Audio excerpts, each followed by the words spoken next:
Hey guys, it's Jay. Welcome back to the channel. I'm back, guys. I'm back. And I wish it was under better circumstances, to be perfectly honest with you. You will have to excuse me because right when you think that you're over, whatever it is that you're over, and things couldn't get any worse, or whatever it is, all of a sudden, you get that tickle in your throat. I'm fine, but at the same time, I got a lot of phlegm. I'm going to be clearing my throat and all this stuff.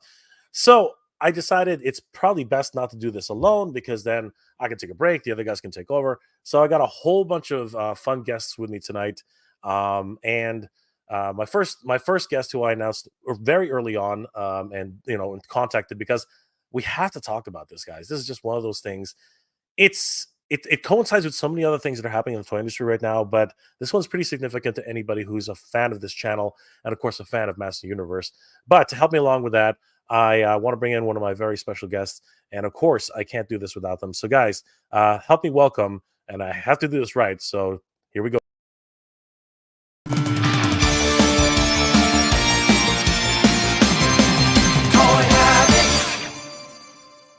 And before we go live, smash that like button, turn on notifications, and subscribe to the channel so you won't miss a beat. Guys, help me welcome very good friend of the channel, Michael from Toy Habits. What's going on, Michael? How are you doing tonight? I'm good, Jay. I'm good. Yeah, so glad to see you're feeling better. And yes, it is definitely a historic moment. So I'm glad that you historic or just it is obviously an historic moment, but it's just so it's the end of an era. And what He-Man.org has done for the masses of the universe community cannot be understated. I mean, it's just absolutely huge. And you know what? They've been involved in so many different things behind the scenes that a lot of people just don't know. Yeah. And we're going to talk a little bit about that tonight. But you and I cannot contain this massive news by ourselves. So let's bring in some other guests who can help us navigate these crazy waters. The very first of which has his own massive community, and of course has a lot to talk about in terms of his own relationship with Master Universe and, of course, action figures in themselves. Please help us welcome David from adultcollector.org. David, how are you tonight, my friend? Hi. Yeah, no, I'm doing great. No, thanks for inviting me. I'm sorry you're not feeling well. I'm getting. I thought I got over it, and then it just will not leave. It's just it's that uninvited guest who just eats your food and just takes away all your energy. It's just absolutely crazy. But David, first thoughts, because like you put a big post on this on adultcollector.org. What were your initial thoughts, really quickly, before bringing everybody else in? Well, it's a shock. I mean, not too much of a shock. We knew this had to happen eventually, but yeah, I think it's a huge hit, honestly, to the community. He-Man.org brought in so many people, so much traffic on its website over the years. So many of us rediscovered our passion for Masters of the Universe because we found He-Man.org. Val Staples gave us a home on that website, in the forums. And it's not something that can be replaced. Yeah. Absolutely. Michael, what were your first initial thoughts when you first heard the news? Geez, I've been a huge fan of the website, and a lot of it too. Like I know before the forums, they also had all of the figures, and like that's how I got back in touch with the toys that I used to love as a kid. And like I would go through the checklist and see all the figures, and so that had gone away. It's been away for some time now, that part of the site, and so now it's just the forums. But it's really sad when a community closes down like this, because I guess I don't want to speak for anyone else, but like this is part of the reason why I do this, is to meet people out in the community and just share the love of toys. So yeah. Absolutely. And we're going to share a lot of our memories of He-Man.org and what it meant to a lot of us. As both of you have said, a lot of us have reconnected, for our love of Master Universe because of this. And I have my own personal story on that too. I wanted to bring in two other very special guests who have their own stories to tell. First off, he's an amazing photographer and does incredible work. And we're definitely very happy to have him on tonight for stream. Guys, help us welcome Emerald Knight Photo, everybody. John, on vacation, uh, working vacation, of course. How are Yeah, you, my friend? good. Yeah, thanks for having me on the stream. And yeah, I mean, for this, Jay, when you mentioned the that they were shutting down the website, I was pretty much in shock. I saw a little bit of it on Instagram and on social media, but yeah, I was truly just like, wow, this is like end of an era. Like I remember getting into He-Man.org around the early 2000s. When the 2000X show was debuting, and just like David was saying, I mean, it kind of renewed my passion for Motu, and it's sad. I mean, I can't believe that it's coming to an end. It's unbelievable in a lot of ways. I think many of us are still in shock, and for some of us, this is probably the first time some of us are even hearing about this. So yeah, if it has been is coming sort of a shock. This was announced about 2 days ago. It was announced on adultcollector.org. It was announced on He-Man.org. He-Man.org on their official, obviously on the site itself, and of course through multiple different channels. One other person who found out very, very early and on social media as well was good friend of the channel, Brick Something. What's going on, Brick? How are you tonight? Hey, I'm good. I'm good. I had a mask on because I thought maybe it was unsafe here, but I'm like, oh, I feel fine. I got to work early in the morning. Can't be sick. No, I'm glad to see you back. I'm actually really glad to see you back, and you're sounding good again. Unfortunately, yeah, we're getting together to talk a little bit about kind of this big institution in the fandom. And yeah, I mean, I didn't really hear about it that early. I just heard about it this week. I saw people posting it, and I was like, oh. So then I logged on and saw the sort of like private message you get that sort of says that it's shutting down. I was like, okay, all right. I'm kind of happy because, and we can get into it, but there were some things that I really like to go to the forum for and kind of check back regularly. And at some point, I think it was probably about maybe 2, maybe 3, I don't know how long ago now, but I was like, okay, there was an artist on there that we can get into later that I was like, I really like their work. They keep posting stuff. So I started just sort of downloading the images back then because I was like, oh man, I love this stuff. And I did a little thing with it. And I'm kind of glad I did it because it was just filled with all sorts of like cool people that like were keeping this thing alive and talking about it in ways that like, I don't know, even while it was around, like in its, during the classics era, and then after, it just seemed like they were getting all sorts of new info, teaching me all sorts of new things. Like, I don't know, such a great site. So it is a little weird to think that, I don't know, that it's shutting down. So I don't know anything more than you. I'm kind of here to find out too. If anybody knows anything more, if the info on there will somehow live in another form. So anyway, fingers crossed, and yeah, let's talk. Yeah. It's really strange. I first got the news from one of the followers of the channel, and at first I was like, "What are you talking about?" I was literally talking to Val Staples like 3 weeks ago. We were right here. We were talking about PowerCon being pushed back a year, and I was like, you can't do that. That doesn't make any sense. 2 hits at the same time. Like PowerCon is one thing, but then He-Man.org has always been there. It's always been there. It's been that constant, society for all of us MOTU fans. So when I heard that, I was kind of like, whatever, man. And then he sent me the actual link to He-Man.org. I was like, what the is going on? And I reached out to Val, and very quickly I got confirmation that yeah, it's real. It's actually real. So I guess yeah, I'm still in shock. David, did you talk to Val, or have you heard anything else from other people like what else is there to say? I mean, it's pretty crazy right now. Yeah, I haven't spoken with him yet.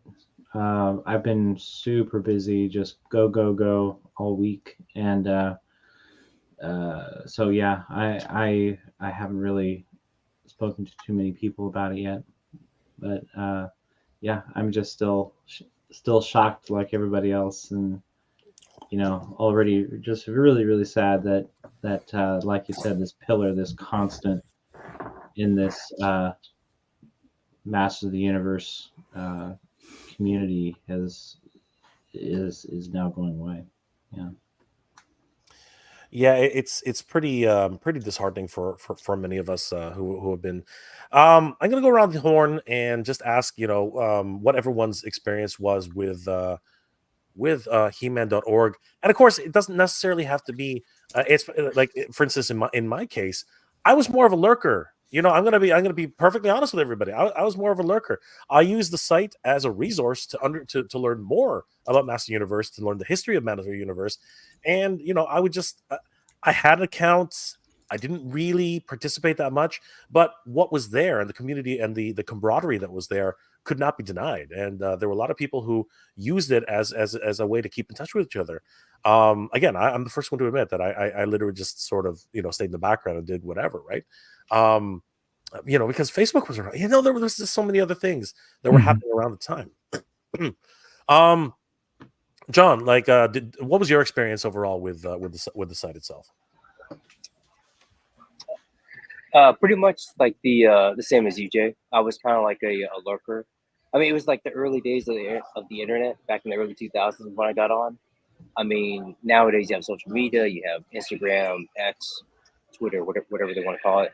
But back then, I mean, that was kind of like my way of interacting with other MOTU fans and kind of building this relationship, or kind of understanding like, oh, so Masters of the Universe, that's just not something me and my brother like.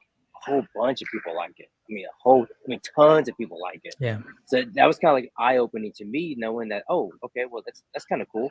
It's like there's a whole, I mean, across the United States and overseas of people that like it, and that was, to me, that was a big takeaway from it. But also at the same time, I always loved talking about the 2000X show as it was debuting, going on there and talking about the episode reviews and just kind of going in deep dives. I mean, that kind of brought me back into MOTU, like I said before, and it just, again, that was kind of like my takeaway from it. And then I kind of fell out of it a couple years, in the mid 2000s, but I would kind of go back and kind of just check it out every once in a while. But pretty much that was kind of what I took away from it. It was kind of eye opening for me to realize that other people like Masters as much as I did. Absolutely. And again, you didn't have to be a full-on participant for these things, but it really was a great resource overall. Michael, what was your experience with He-Man.org? Were you like me, just a lurker and looking for resources? Yeah, I definitely was a lurker on any forum or any Facebook group. I do like to see the discussion, and I will chime in rarely, but sometimes I do chime in. But in the early 2000s is about when I started working for eBay. And so the company really wanted us to use the website. And so I used He-Man.org as a resource to be like, oh, here are some cool MOTU figures that I want back in my life. And so it pulled like double duty for me. It was just like lurking in the forums just to hear the discussion. Like I love the 2000X cartoon as well. And so I'd basically be lurking in those forums and just using the site as a big resource. And, I used to run an action figure customs website where I didn't make any of the customs, but I'd feature customs from like really talented people. And some of the customs I did pull and source from He-Man.org, because there's a lot of real talent out there too. So yeah, it's a big hit on a lot of levels. I kind of equate this to like seeing the news that like Toys R Us is going out of business, right? It's like you don't want to believe it, but you got to, in your heart, you don't want to believe it. It really is unfortunate. Brick, your experience. So I sort of did my own version of lurking, and usually it was like creating. So I had two different accounts. No, I think three different accounts, and the last one was under the name Brick something. And just like I wasn't super active. It was just sort of like when there were different rumors of like here's a new movie, or that's where I was like, hey, I wonder what people are saying. What are people talking about? And then I think the most recent thing was right around a little bit after Origins was announced. Just kind of, I was curious to see because I hadn't been on the site for a little bit. I kind of just wanted to see how the news was being received and how excited people were. And then later a little bit about sort of like when Masterverse was announced. Like I was just kind of just trying to see like where are folks now. And then, as I kind of mentioned earlier in the intro, there was an artist. I don't remember the person's name, but they went by G Bagok, GBAGOK, and they did these just amazing illustrations and these sort of like it reminded me of like GI Joe file cards with like the bios, and those are the ones that I was saying like, man, I really like this art, especially because this person was like had a similar love for just toys in general, like I did, and would blend in like the motion picture stuff, and there was even stuff in there about Black Star kind of like worked into it, and I love that kind of stuff. Like clearly the person was a hardcore MOTU fan, and like was trying to work in everything from New Adventures to Filmation into this like what was an attempt to be like an exhaustive an exhaustive kind of like documentary of like all things having to do with Eternia and Etheria, really. I love that. And the artwork is what I was really intrigued by, because that's the one thing as a He-Man fan. It's funny that you got right there perfect with New Adventures, because like for me it's about art. Like when they did the art direction shift from Filmation to New Adventures, it was really difficult for me. So this artist was like, I'm going to take everything from motion picture to New Adventures and give it all like this person's own aesthetic. And I lost hours. And then just, I remember kind of like, oh wait, is there a new one? Is there a new one? So yeah, a couple years back, I was just like, I started downloading some of the sort of like file card things, and I was like, oh, I wish I had like a way to do this. And I started putting them into Google Slides. I totally geeked out. Anyway, that's one of them. And, like fast forward, there are a lot of like talented toy people now that either like in the sort of like indie toy circuit, right, or doing comic stuff that I remember like, oh, they're like, oh, you were on there. Remember Matt Rodriguez, who's like going to be sharing his prototypes this weekend at Legions Con. Like I know that he was active on that, and I don't know, it's just kind of cool to think that like this was a place that really was able to bring people together. And I don't know, like I gotta say, like once some of the other ways for us to gather, whether it was like here on YouTube or kind of Facebook and Instagram started happening, like the old forums were a little bit like, oh, a little bit clunky or whatever. So I think that people kind of drifted, but I was surprised when I went back there a couple years back. I was like, oh wow, there's a lot of people still here and still sort of posting. And I don't know, there was something nostalgic about all the little like cute little icons or characters that they had animated, like Peace Man. And you're just kind of like, I don't know, I remember just spending too much time trying to create the right signature with the right mix of characters. It was fun. It was just like I was geeking out, man. So I don't know.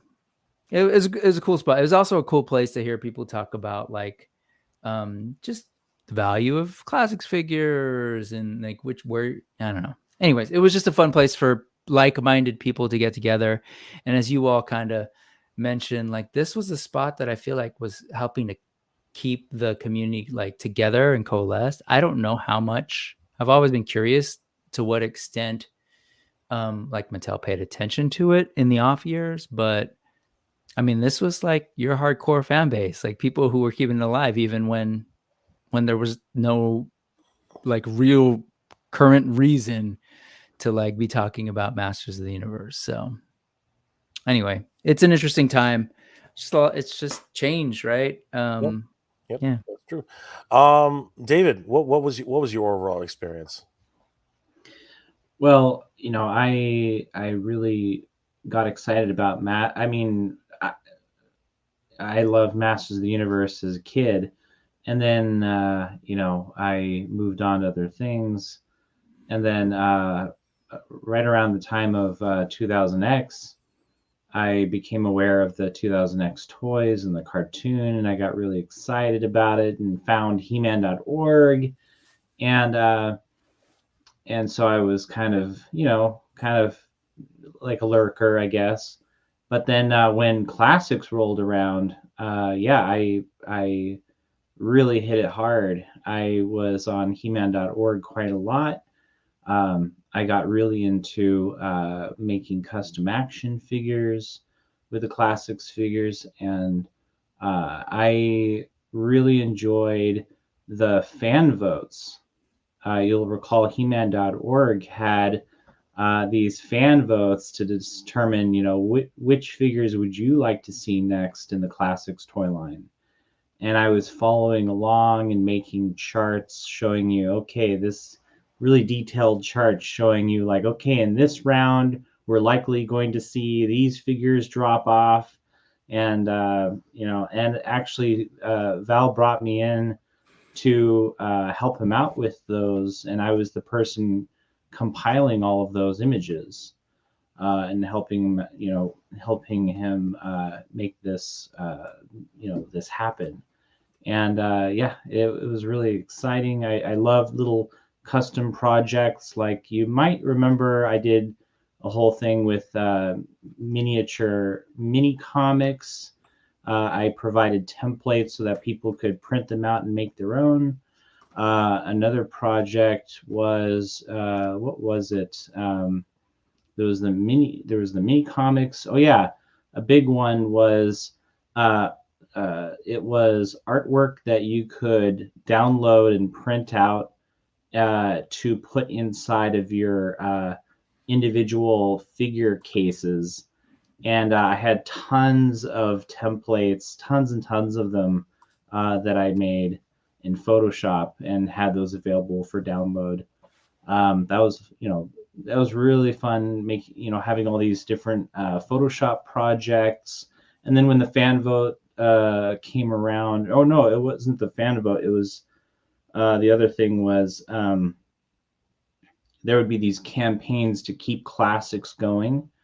Scott Knightlick would keep telling us, "Oh, we need more people, buying these subscriptions. We need to keep this going." And so I would pay an artist to make a poster. I would commission artwork so that I could make posters advertising, this effort, this campaign to try to keep things going. That was a lot of fun doing that. And then eventually, Val actually brought me in for another project where I was writing and proofreading one of the Dark Horse comics, the compendium for Masters of the Universe. And I got to meet more people, working with these super fans like, James Etok and Yuka and Penny. We've made so many connections over the years in the community, and He-Man.org has so much to do with it, And it's like I said, like I was inspired by Val Staples' commitment to the community, to our mutual hobby, and that inspired me to create adultcollector.org. To share news about Masters of the Universe, and to eventually come up with a whole network of Facebook groups, mainly talking about Masters of the Universe, all these different subjects, whether it's New Adventures or 2000X or classics, and then branching off to other things like Ninja Turtles, etc. But it could never really replace He-Man.org. That will always be in our hearts, our home that we lived in and enjoyed all those years. Yeah. Absolutely. And I mean, it's been around since the early 2000s, and in a lot of ways, I think that as everyone's pretty much said eloquently, it really has brought the community together. I mean, when no one was talking about Masters of the Universe anymore, it was that one thing that actually brought everybody together, and arguably, which a lot of people, some people know this, some people don't. Um, but Master Universe 2000X, He-Man in the Master Universe 2000X, uh, arguably probably was part of these fan fictions. Probably was part of all of this, fan art and everything like that. And it possibly was, one of the things, an impetus that came from, discussions on He-Man.org. Again, there's no proving that, right? There's no history behind that. I mean, Val Staples obviously was involved with the comic books and so many other things. But as Brick, did sort of mention, who knows? Maybe Mattel was looking. I mean, like they're looking. Why wouldn't you, right? I mean, we always question this idea. How come toy companies don't just ask us? Why don't they just freaking ask us, right? I mean, that's what the fan votes are for. Exactly what David said, right? That's what these things are all about. I mean, you literally have a wealth of information about a target audience, target demographic that literally is going to buy from you based on what it is that we tell you to do. So why not do it? I mean, it's just absolutely crazy. On that note, He-Man.org will close down on November 14th, 2023, end of an era. Now, I'm getting a whole bunch of questions here, and I'm wondering if you guys, what you guys are thinking about this as well. Ramen Toy is in the house, and he said that he's driving to the factory. Thanks a lot, Ace. Good to see you, of course. Yesterday's podcast, say it ain't so. Unfortunately, it is, my friend. It really is, and it's very, very sad day. Derek Hoover may have to catch us on the replay. Good to see you, brother. Mr. Vice, 1, 2, 3, 4, 5, 6. Very sad day in the world of MOTU. It really is. Daniel Quay, I will have to catch this on the replay, but breaks my heart a bit. I started visiting back in 2002. I mean, it really is just a crazy thing to think of right now. How long it's been a part of the community? 21 years right now. John Brooks. All the way from the Philippines. Good to see you, my friend. All the Irish connection in the Philippines. Thank you. I am feeling better. Thank you so much. Ralph Vader Guy. The last line of fun. Shots real after. Just follow the timetable. I know it's crazy, brother. It really is. Derek Hoover. Let's start. Let's start in the bricks for a little. Thanks, Derek. There you go. Renegade Biker. There's Brick. Isn't this a pattern? I think the first G.I. Joe website. And now this. Yeah, again, nothing can last forever. And I'm going to share a few things that Val did tell me over a small conversation we had. Nothing concrete and nothing really groundbreaking, but I will share a few things. Silver K is in the house. Smack that like button, y'all. Thank you so much, Silver K. Always great to see Silver K in the house. Tidera Hanger, Mike is in the house. Anyone remember the Star Wars site? Sir Grievous Guide to the Star Wars. They ended after a while because there was just so many more sites talking about Star Wars. There is a lot more competition, but He-Man.org is unique in that way because as far as the community is concerned, AdultCollector.org has a few He-Man sites, but in reality, there really aren't. The community itself is so structured that the big boys in the community are pretty easy to find. There's the Master of the Universe wiki, the Grayskull wiki. There are a couple of things, but it's very easy to figure out who's the biggest and who has the biggest communities.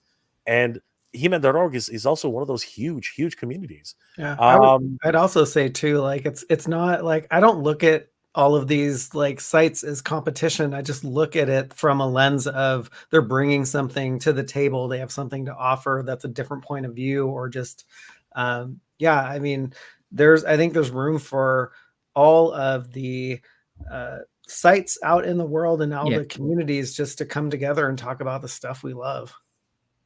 Exactly. I mean, again, everyone has a different point of view, and each community has its own unique take on these things. And again, people will gather as they gather. It's just that's just the nature of fandom. My buddy Customs. I wonder if Val would consider letting fans pay for the service to keep it up and running. All right, so I can't speak to Val, but I will. I will talk about. We'll circle back to that because I actually do have something to say on that. Primate 76. Good morning from Germany. Good to see you, Primate. Always good to see Primate 76. Jay, Michael, Brick, and Chat. Good to see you, my friend. Mind and Body going to be straight. Jay. Would Val be looking to turn the keys over to somebody else?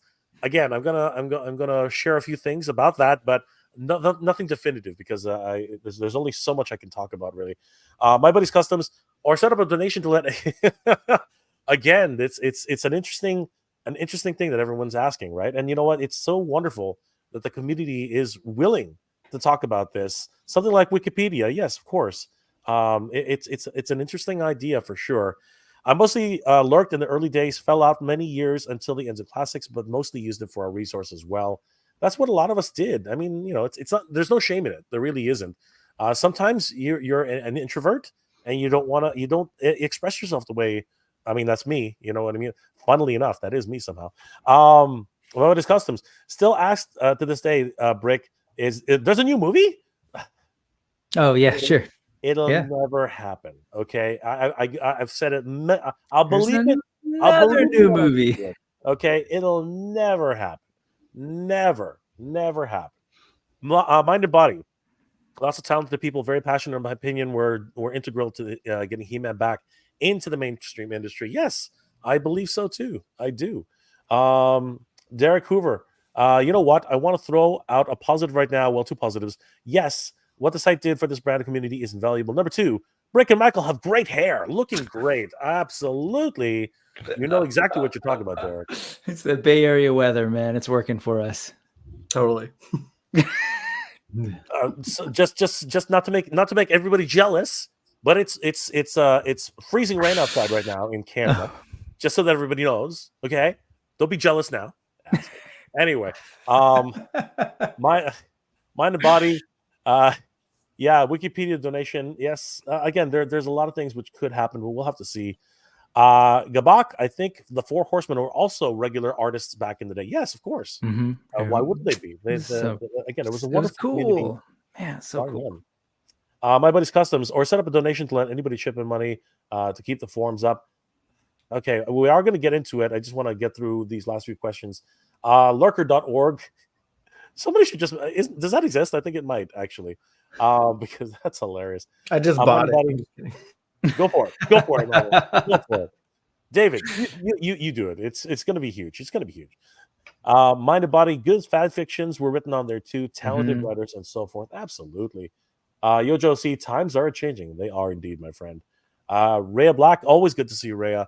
Glad you're feeling better, Jay. Geek proud to you too, my friend. Always good to see Rhea Black. And Mr. Intensity, Mike Brock did some amazing artwork too. Yes, they did.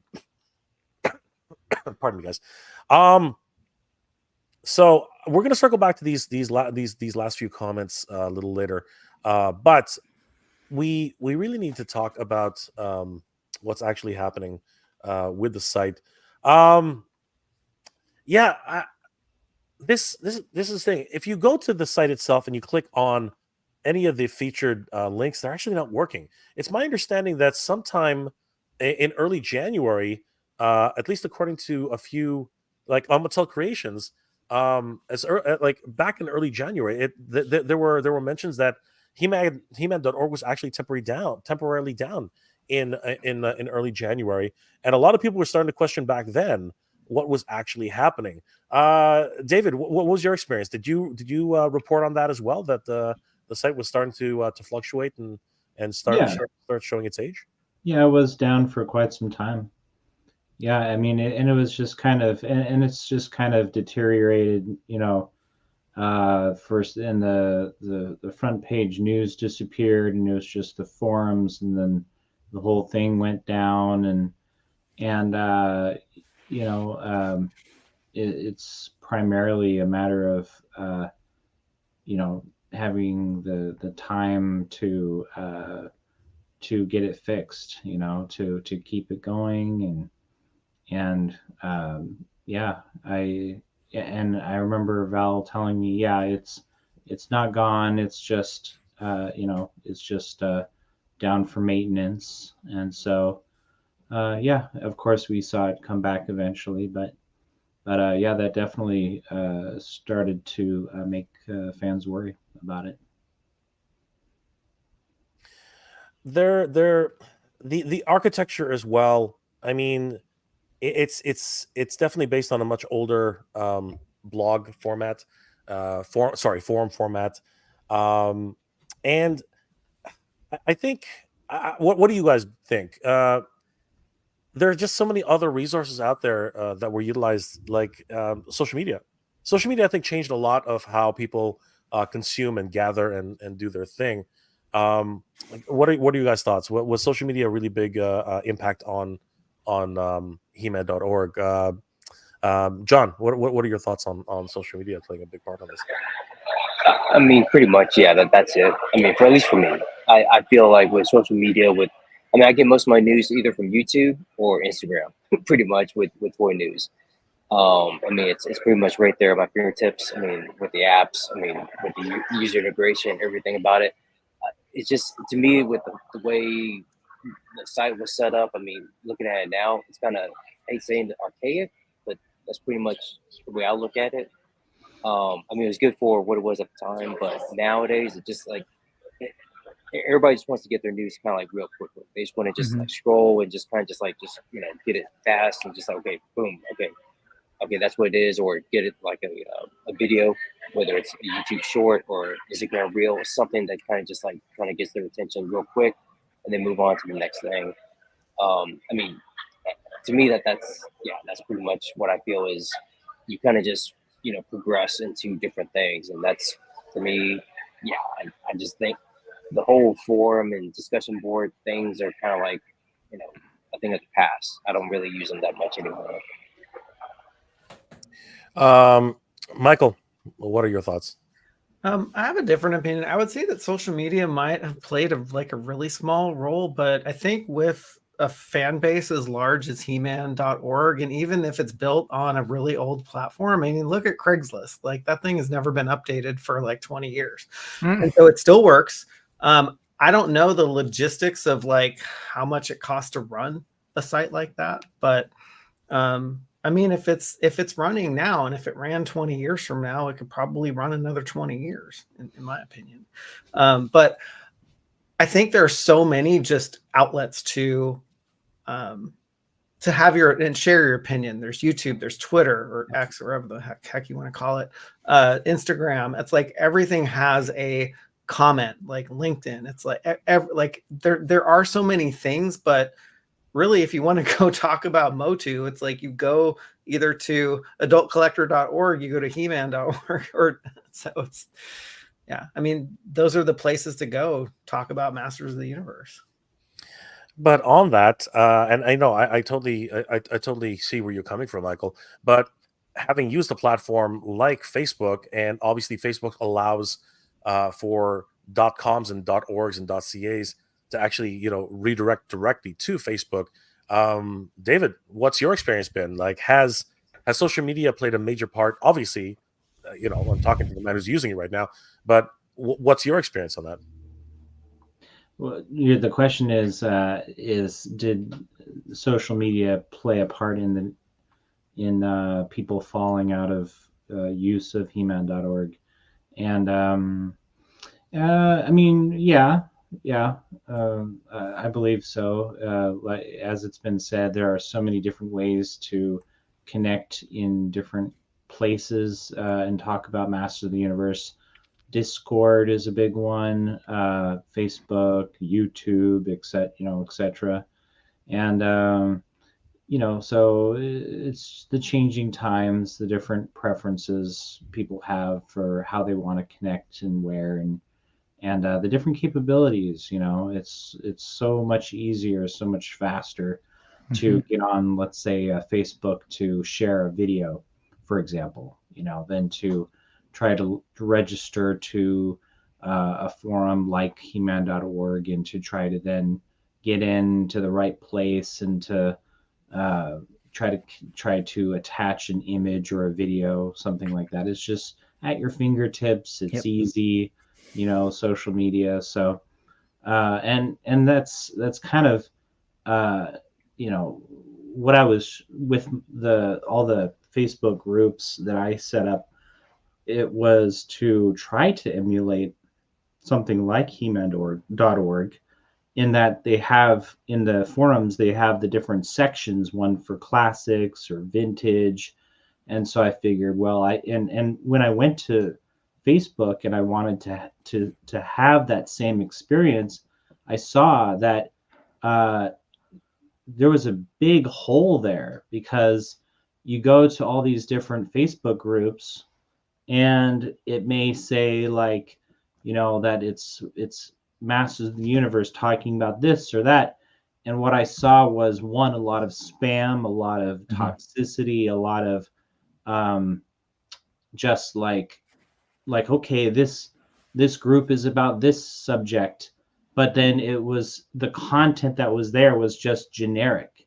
It was just generic content about Masters of the Universe, whatever. And I thought, well, why can't it be like a forum like He-Man.org, where you've got a group that's just for classics, and that's all we talk about in that group, and another group, a Facebook group, that's just vintage Masters of the Universe, and we only talk about that. Why can't it be the same way? So but anyway, I'm rambling. I think social media definitely played a part. There's still a lot of traffic, I'm sure, that went to He-Man.org, and but ultimately, things like just ease of use and the deteriorating functionality of the forum and site, I think it all played a part. Yeah. Rick? Yeah, I think folks hit on it, and there's just something that David just sort of hit or said that really resonated, the ease of use piece.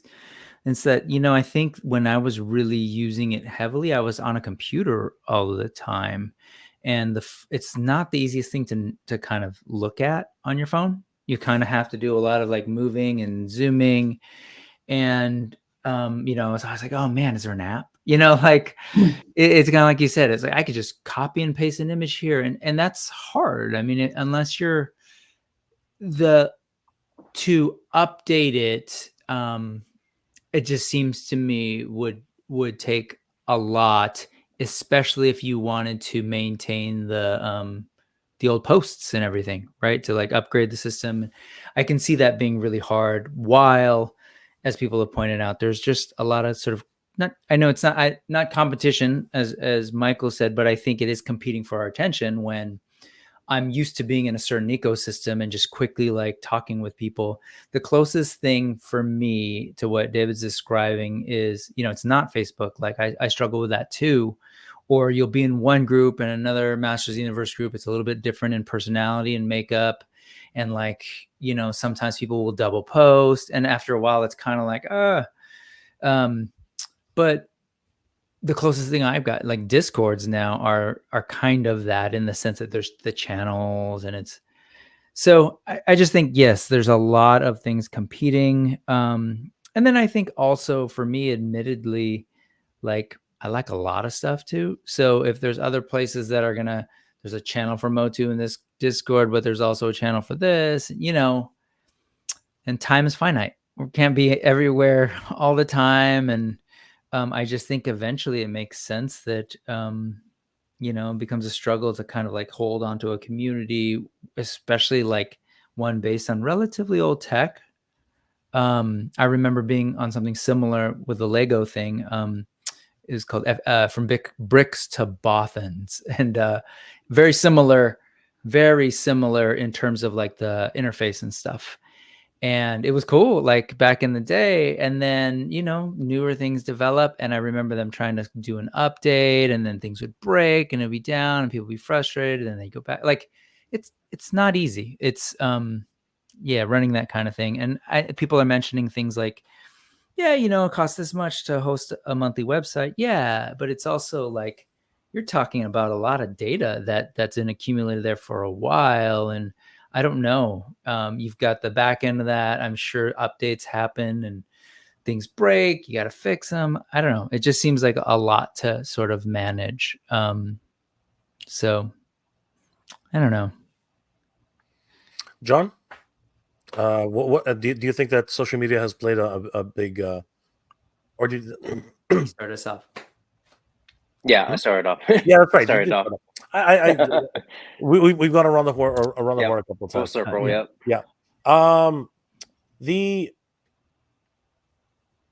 wanted to heading back to adultcollector.org. This was posted yesterday at 2:02 p.m. I believe that David actually is the one who posted this, and this actual post from Val really hit home. You know what I mean? It was one of those things where you can feel, the overall sentiment that he had, and this has been part of his life for so long. I mean, he's dedicated so much of his own person into this. In a lot of ways, the He-Man.org really is a part of Val Staples. Have you guys had a chance to read this? All you guys? That's No, I haven't. No. what I saw. Yeah. So Brick, you've read it. I know David's read it. John, definitely. Michael, I don't know if you had a chance to read it, but you guys should definitely take a minute and go through this. You could feel literally when you're reading this, you could feel just how difficult the decision was, and he actually mentions a few things that were going on in his head. But for as long as it's been around, better part of 2 decades, getting close to it anyway. I just it's so hard to think that something like this is just not going to be around anymore. I mean, I'm still sort of I feel like it's a surreal moment. What do you guys think? Did you ever think that this would not be? I mean, when you think about something like it's not going to be there anymore, I mean, it just sounds so strange to me. I don't know. What do you guys think? I was just going to mention that, given that the front page news disappeared, all of the wonderful archival, content that was there disappeared, and we were left with a forum that was kind of breaking down. I felt like it was just like a matter of time. Yeah. It's just crazy. John. Yeah, I mean the same way. I mean before. I mean you got a lot of news feeds and stuff like that when I used to go out there and look at it, and then I mean I would kind of periodically just go out there and look, and it wasn't the same. At least when I back in the day, and I was like, well, I mean, again, what I was saying before, as far as like social media kind of taking more presence, ahead of that, I just felt like okay, it's I kind of had a feeling it was going to happen, but it's still a shock, because it feels like it was always going to be there, basically. Again, it's something that I remember when I was fresh out of high school and would always go out there and look at the, chat on the forums or look at the news. And now it's not going to be a part of, the community anymore. It kind of, it's bittersweet. Michael. Yeah, I mean, I used it as a resource, and so the resource part of it, I forget when that went away, but it's been a few years, right, where it hasn't had the like figure content and all the things that you can look up. And so I thought I remember a message saying like we're kind of redoing the back end and it will come back later, but that later never came, and so now it's basically been a forum for a long time, and now it's pretty shocking. Brick, last thoughts? I'm not trying to like. It's sad. When you were mentioning the Val Staples post, like I've been in similar situations where you're a part of something and you're building up for a long time, and it is pretty much like all consuming. It is kind of like a huge part of who you are. And, you've built a community around it, an identity around it. And then the reality is I look at Val and he's done so much adjacent to, in addition to this, right? You were mentioning earlier, like PowerCon and how that's grown. And I think even in that, he's had to make some massive shifts, right? Being coming from a mainly Masters of the Universe thing to have that transform into what it is now. So I was looking at that and just in my mind, I was like, man, yeah, it's this weird sort of bittersweet thing of like, you're looking back and you're like, that was amazing. It was a huge part of me. I love it. It seemed like he was really cognizant about how others, like people who've spent so much time on there and like had friendships on there and in many ways sort of like, you know, spent more than a decade, almost two, like on there. I know for him, it's like I'm assuming from him and what he wrote that it's also like, ooh, the weight of that and like what that means to like be the person to ultimately make a decision. So I don't know. I was just sort of thinking about that and like how that's really weighty for me. I'll be honest, like I was using it really like less and less and less, and so I guess I'm part of the problem. Joke, but I think no, I think that there will be definitely other spaces for people to come together. It won't be the same. I'm wondering like if any of this will be sort of like available as kind of an archive, because as I said, like there's some really cool things on that. I'm sure there's like some really cool history. I feel like someone could do a really cool fan history by just going through old posts and be like, oh, look who was here and this person does this now, you know? But at the same time, sadly, like, I don't know, people keep saying it tonight. Twitter, X, it's like, you know, like the landscape changes like minute to minute, day to day, and we're always kind of scrambling to the next thing. So I think there's a little bit of, yeah, it's sad.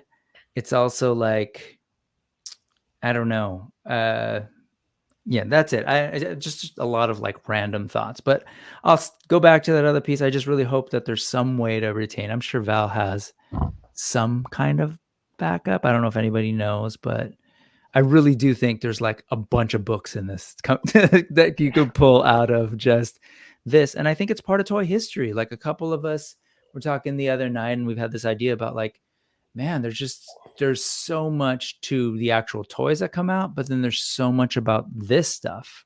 People getting on YouTube talking, people being on Discords talking.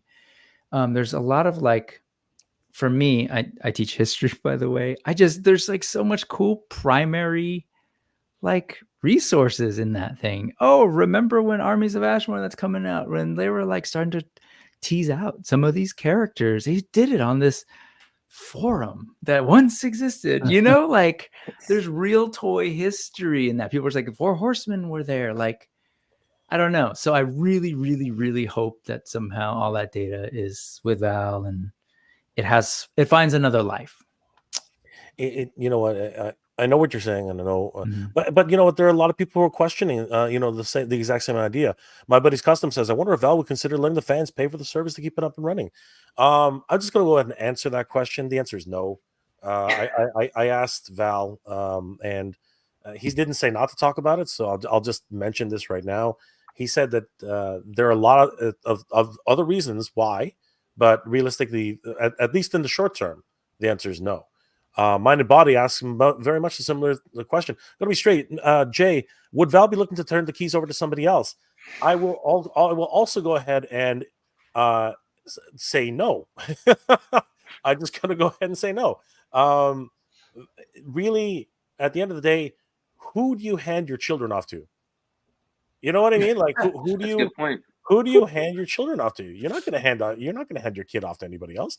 You're not gonna give your pet away to somebody you don't know, right? And who do you trust with that? You have to give that sort of trust to somebody who you really confide in, who you can really trust.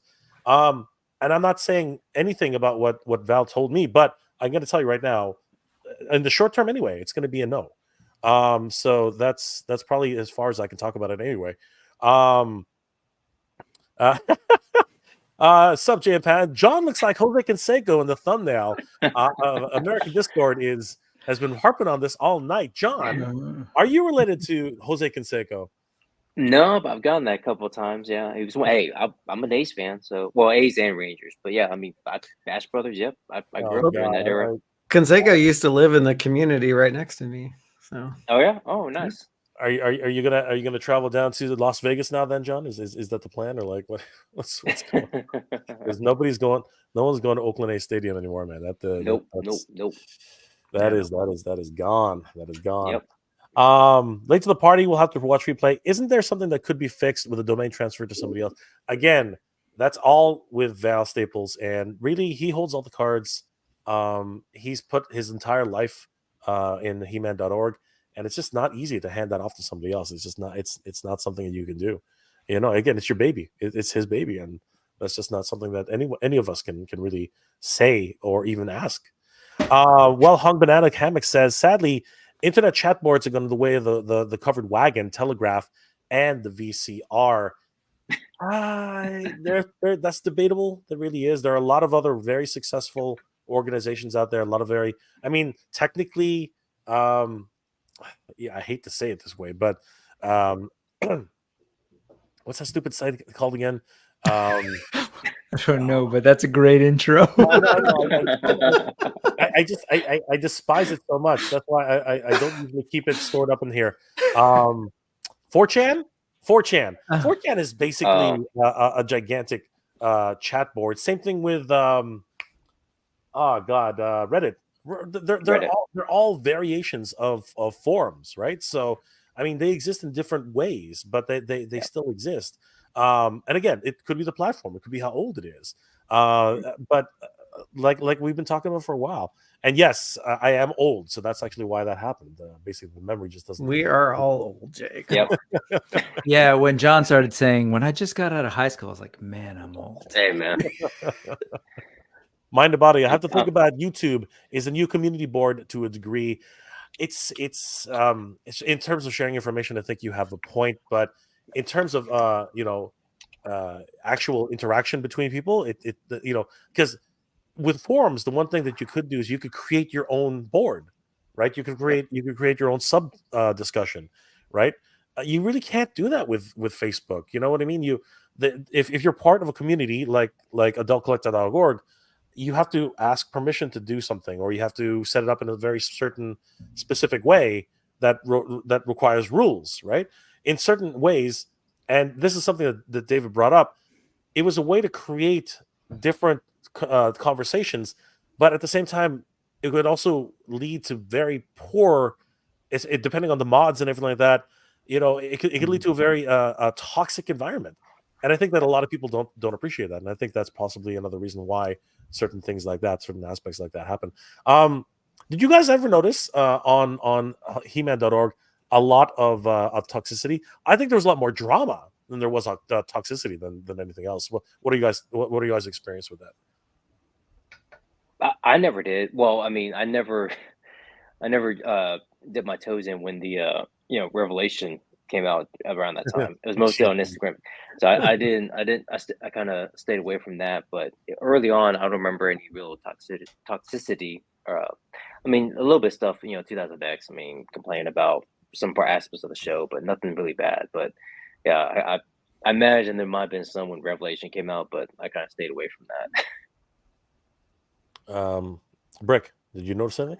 Even around the Revelation time, that's kind of what I kind of referred to that earlier. I was kind of always just interested.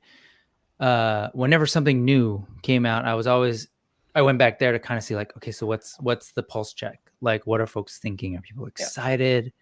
And I didn't see. I mean, there were some posts here and there, and I think people were really good about addressing it. And it seemed like people had. There was a lot of the general attitude was like that I got was like, well, it's coming back. And, in general was more about the excitement. I mean, there were some things that I'm particularly sensitive to. Like, I remember some conversations around King Grayskull and how they changed him, and just sort of like just a couple posts, but it wasn't, I don't know. I've felt way more toxicity in other spaces, more modern, easy to use, um, other places. What it reminded me of, like what I remember, like He-Man.org, like well over 10 years ago. The only other place where I've felt as one sort of cohesive, like people were there because they liked Masters of the Universe, and there were all sorts of like every bit of Masters of the Universe there, where people were sort of celebrating. And the only other place that I felt like a similar kind of like people are united and we're here for a reason and we're committed to like keeping the space about that and trying to be as positive as possible and like supportive of one another is the Cabal. The Mythic Legions Cabal, I think, has a similar vibe to me, except with like, I don't know if it's the nature of the platform, but just a lot more visual. I'm a visual person. So like, photos every day and that kind of thing. So I don't know. Both of those communities just really felt generally just really kind of positive, and people were excited. That's the thing. I think people were genuinely excited to know that other people cared about this thing as much as they did. And so, yeah, I don't know. Michael? Yeah, I actually don't pay attention to toxicity whatsoever. So it could have been there, and I'm blind to it. So yeah, I really don't know. Mm-hmm. David, you're going to get that everywhere, and a large. So with communities, what I've learned making dozens of Facebook groups is it comes down to the standards that you set. It's and of course you're going to get the spectrum of, oh, it's anarchy and this community's full of spam and toxicity and et cetera, to the other side, which is, oh, the moderators and men, everyone's too strict, the rules are too strict, I can't do anything, right? It's the full spectrum. I'll use the Revelation series as an example. I have over 24 moderators now on the Facebook groups. And when the Revelation came out, we had never experienced that level of toxicity, that hatred that was directed, that came about, that showed up to the groups, and we have never seen anything like that ever since. And a lot of it was people coming in, and a lot of it was bots, by the way. A lot of it was people coming in who had nothing to do with Masters of the Universe. Nothing, a lot of that discussion had nothing to do with the brand, nothing to do with Masters of the Universe. And what I found is with tools on social media, like with Facebook, there's admin assist, and Facebook is making it smarter every day. So for example, you could go to your group, go into admin assist, and you can give it specific keywords or phrases with wildcards to filter out different words, phrases, websites, and then people just can't post those things. They can't submit those things. So, and that's a huge help. Huge help. I mean, to deal with the toxicity, and everybody has their own definition of toxicity, to dealing with the spam and the bots, which is becoming much more of a problem with AI. I'm in total agreement with you, David. I mean, like, I for one enjoyed Revelations. I thought it was actually great. A lot of the rumors that came out of there were proven false. I mean, like, so many people were saying things that just made no sense. And as you said, a lot of the things that you experienced were bots, right? Just proliferating this idea that it was terrible. It's so strange that they would target something as simple as an animation for a certain demographic. It's really just kind of crazy. But I guess when something happens, when something is, people are just determined to take something down, they'll do anything, and it's really kind of sad. And I think that, you know what, as you said, it'll happen anywhere. It'll happen on multiple boards. As a matter of fact, a couple of comments from the chat. Sci-Fi Tsunami said, "TFW 2005 is the most toxic board I've ever seen. They're like the Borg over there. You have an unpopular opinion, and they will gang up on you, including the mods." That is terrible. That is a terrible sentiment. I mean, like, these people are supposed to moderate. That's the whole idea of what they're supposed to be doing, and they're going to gang. That is a terrible thing. That really is. And you know what? Anybody in that community, you need to get out. If that's actually the truth, you need to get out. You need to get out there. Mike over at Tidarium Hanger says, Super 7 made He-Man. Any thoughts on the Super Dump of BBTS Super 7 Ultimates? Ooh. We're you know what? We're gonna like get that. there. I like that segue. I know. I want to finish off with He-Man.org first before we move on to that, because there's a lot of toy news that we could talk about all night for sure. But let's just to move on from this last point and hopefully get here. A lot of people are pouring in their tributes for the news. Most of these were taken from Facebook. James E. Talk literally pours his heart out about He-Man.org and his overall experience with it. Of course, Val and James have collaborated on multiple projects, as well as David. And if you guys have the chance, definitely check out this article from James E. Talk on his page. I believe it's also linked on adultcollector.org. You guys should be able to check that out as well if you scroll down. Also, he couldn't make it tonight. He's under the weather terribly, but Battle Ram Blog has also poured out his experience and thoughts about the passing of the torch. More like the end of an era, actually. And definitely, you guys, this is on adultcollector.org. I believe it's one of the first, the ones at the top. Definitely read through these tributes and thoughts and sharing of what people have gone through and what the site He-Man.org has meant to people. It's amazing and really a touching example of what this community is for all of us and what it means to many of us in the community. David, are you planning on writing something as a closing statement for He-Man.org? If I have time, honestly. Yeah, it's just been super busy. Yeah. Michael, I don't know if are you going to cover this on Toy Habits at all?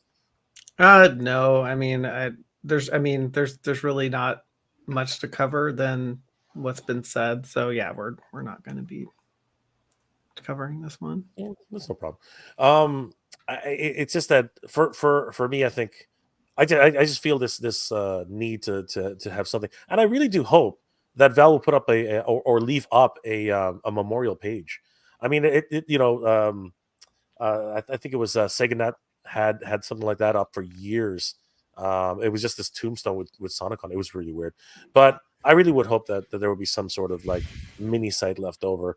But according to Val, it's not about the money. It's about I guess it's just about the work. You know, it's a huge site. There's a lot of people involved, and at some stage, you know, he just felt that it was no longer manageable. I think that's really been the biggest thing on that level. A Brick, you're an educator. How is I imagine dealing with a classroom of students is one thing, but I mean, you know, when you think about Facebook or you think about He-Man.org, there are like tens of thousands of people a day. You know, what are your thoughts on having to manage that many people at any given time? You know, that's giving me anxiety. Just the way you just said that. No, I think, yeah, no, it's a lot. It's just, I don't know about that question. It does give me a little bit of anxiety, but I think what that question does bring up is just, again, I want to just name that it means a lot to so many people. Like, you know, you'll see Derek's post in there is a perfect sort of example. The article that you shared was there, even like Val's statement. Like, I know, like, there are a lot of things happening in the world, and you know, there's a lot going on, but people need to remember that like things like this, toys mean a lot to us. They trigger memories. Being involved in like communities like this, I know for a fact that there are people who became like really good friends, met on the boards, like got used to like, and that goes for He-Man.org and all of these. So I appreciate that, like we're taking the time to take a moment and go like, wow, this is a big deal. It is an end of an era. It's important to so many people. And I'll just leave it at that. Like that's no small thing to be affecting that many people. And I think again, I'm glad that you brought up that Derek's post there. Like that's one of however many people are on there. I'm sure everyone has their own relationship to this thing. And I don't know. That's all I can say. But I'll tell you, you just made me really anxious for the morning. And I do have to wake up pretty early tomorrow. But I'm glad that thanks for inviting me. One, I'm glad to see you here again, like hear your voice again, where you've been missed. But I do gotta cut out. But thank you so much for having me. And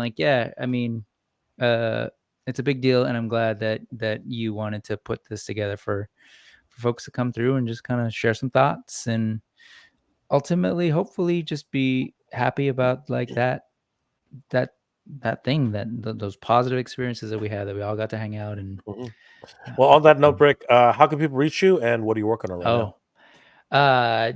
I'm on YouTube. I'll just say that, Brick something. And every week I do a thing called News on Sundays, 4:30 Pacific, 4:30 p.m. Pacific. Sorry, it's getting late.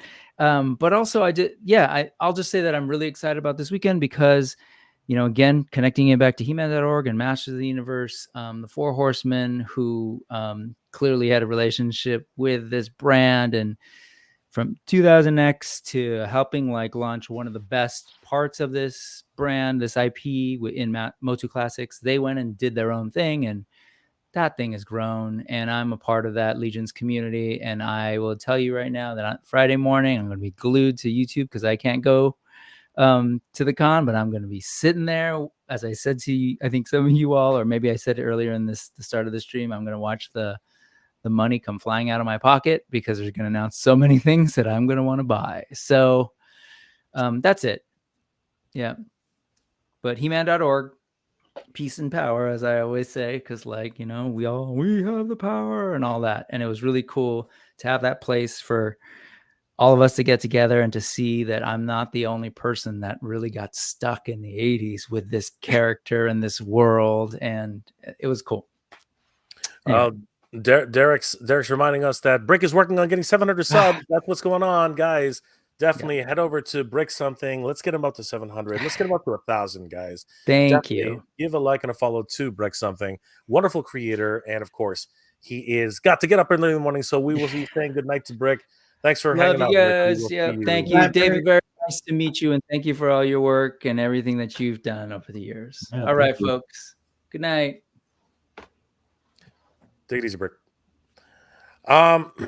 Renders Effects says we'll be at Legions Con. Hopefully, some of you will be there. Yes, definitely looking forward to that. Is anybody here going to Legions Con, John?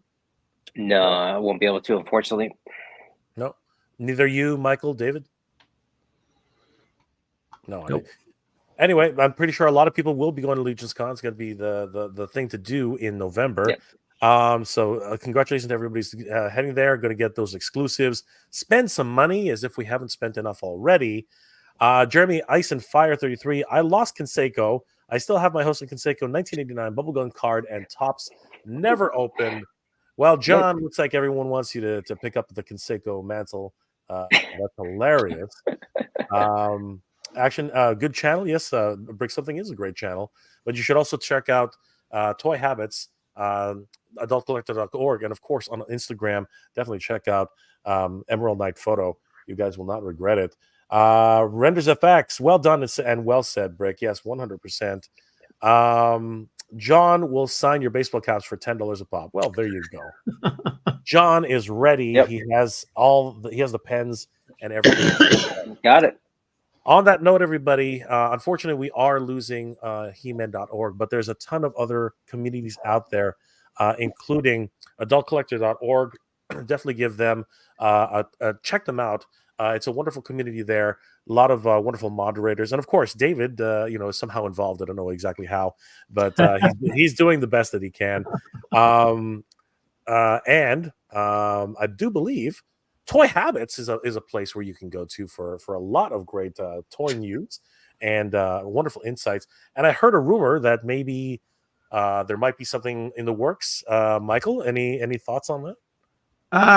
I don't know. Yeah, I'm still tossing around the idea, but I don't want to say anything about it. So. All right. Yeah. You know what? But the Toy Habits crew is definitely one where people can definitely gather. So definitely, if you guys are interested in joining the Toy Habits crew, head over to youtube.com, become a member of the Toy Habits crew. You guys definitely will not regret that. Wonderful community that they have over there. Thanks, and of course, if you want to check out some wonderful photography, what's going on with my computer? It is just I've just frozen for whatever reason. Can you guys even see me? Like I'm starting to wonder if I'm actually going blind here. Anyway, if you got seriously, what You're is just going stuck. on? I think it's a little frozen. My We can hear you though. you can hear me Yeah. now. Okay, well at least you can hear me. Yeah, my computer has decided to take a poop right now. I don't know what's going on. It is New technology. what is going on here? What's happening? It's technology is failing me right now. Anyway, guys, since you can still hear me, definitely check out Emerald Knight Photo on Instagram. Wonderful content creator, of course. Awesome photographs. I wish I could pull it up, but I can't. Yeah.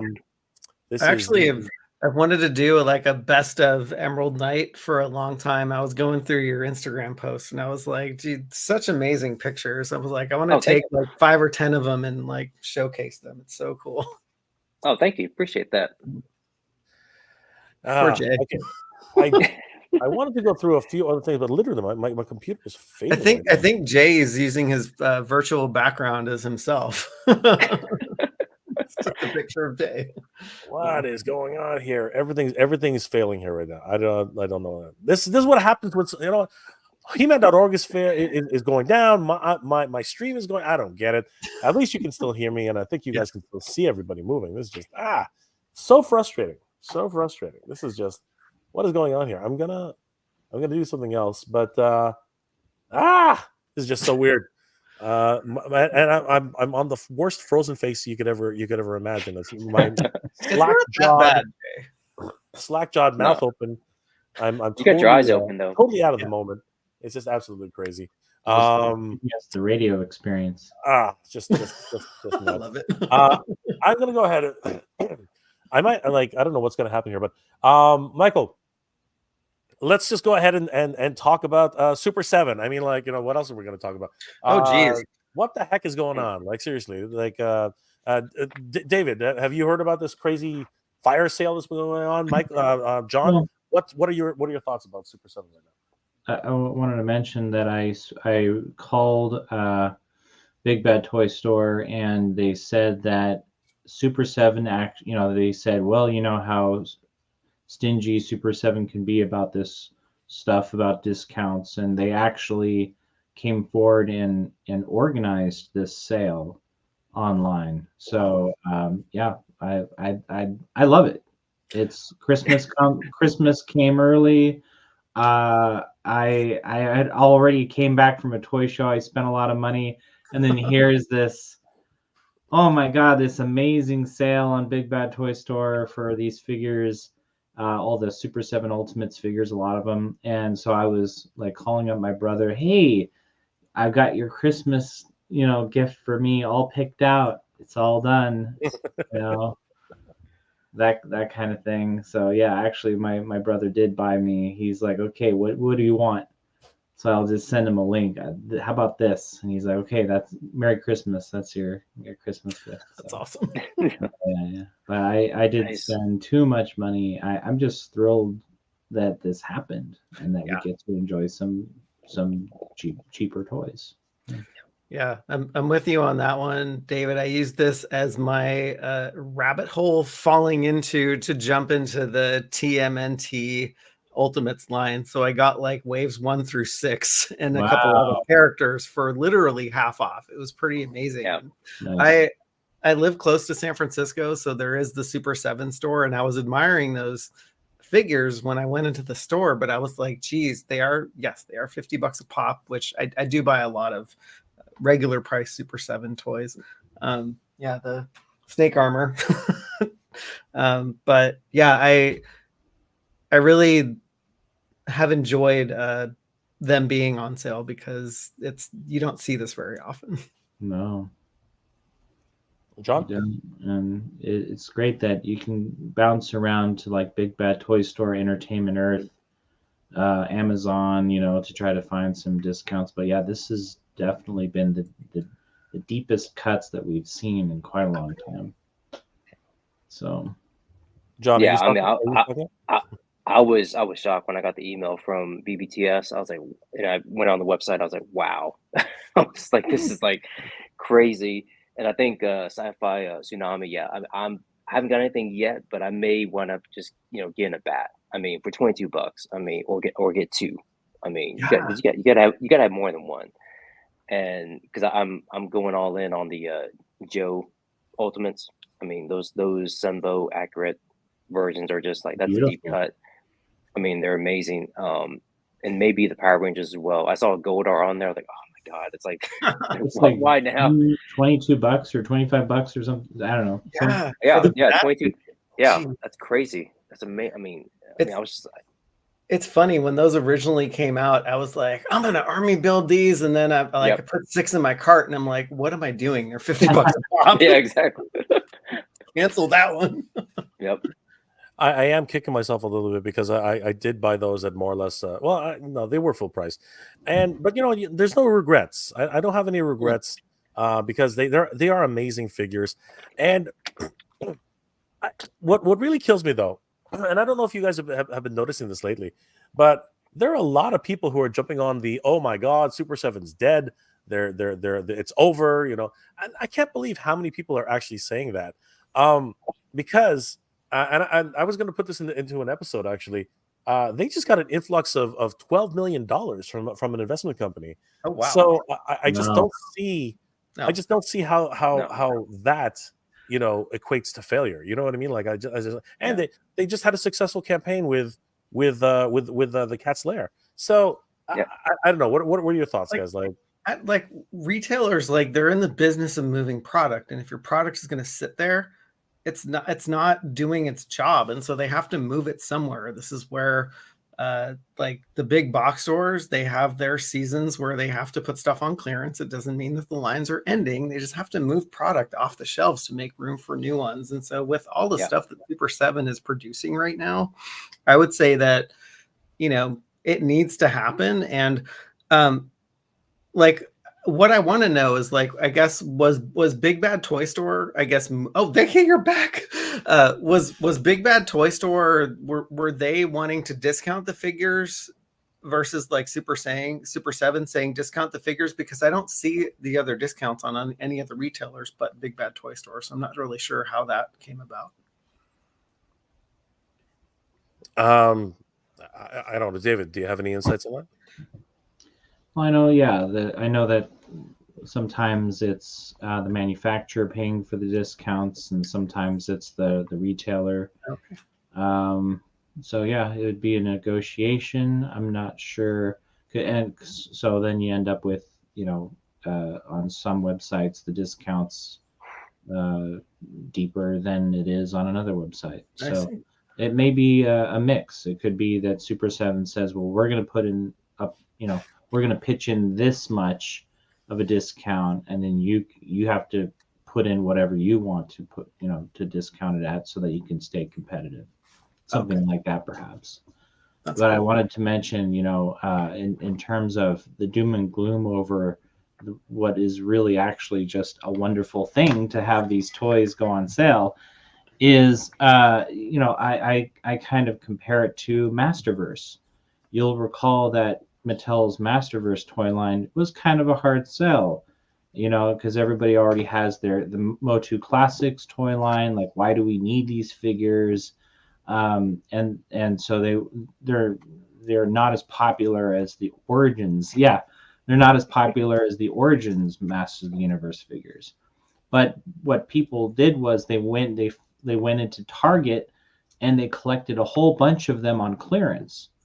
And so now they've got this cheap collection that they just accumulated, and now I think Masterverse is doing better than ever, and that's largely because we got a taste for it, cheap at retail on clearance at Target, and now we want more, and they're giving us more, a lot more, and we're gonna pay full price for it.